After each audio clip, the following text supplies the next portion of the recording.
Digitalization and new business models have created enormous challenges for international taxation. We are at the crossroads. Several fundamental questions remain unanswered. How to tax digitally operating companies?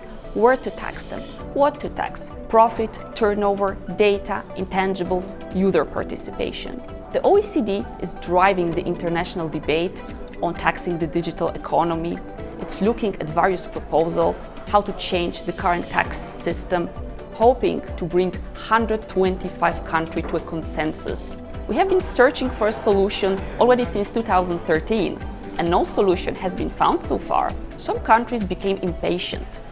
They started thinking about implementing temporary measures to tax digitally operating companies. And one of the common temporary measures are digital services taxes.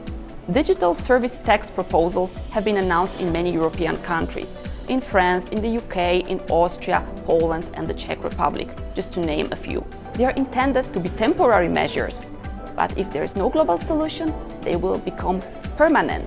And the history of income taxation is full of temporary measures that became permanent. So what will happen when we are faced with digital services taxes? Without a doubt, this will mean huge compliance burden on companies. Digital services taxes apply to turnover, not to profit. So you may generate losses in a country, but you are required to pay the digital services taxes. And of course, a question that many companies will be asking is what to do about them. Are there any ways to challenge them?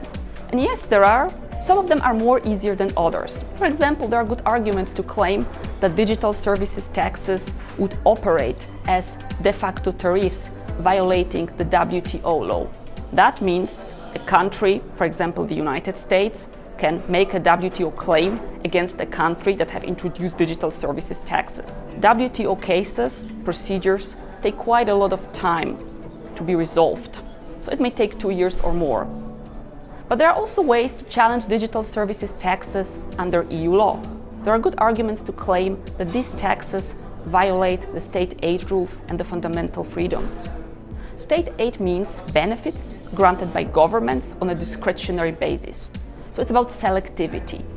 You cannot favor certain companies or certain sectors. And digital service taxes are all about selectivity. They apply only to big companies and they apply only to certain activities. The fundamental freedoms forbid discrimination based on nationality. Digital services taxes do not refer explicitly to nationality, but they refer to thresholds. They affect big companies, and big quite often means foreign.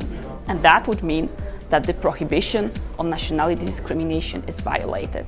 So there are ways to challenge digital services taxes. Some of the ways may be more simple than others, and what will happen in the end, we just have to wait and see. Thanks for watching. Click now for more videos from Vertex Exchange Europe 2019, and please subscribe for the latest international business insights from worldfinance.com.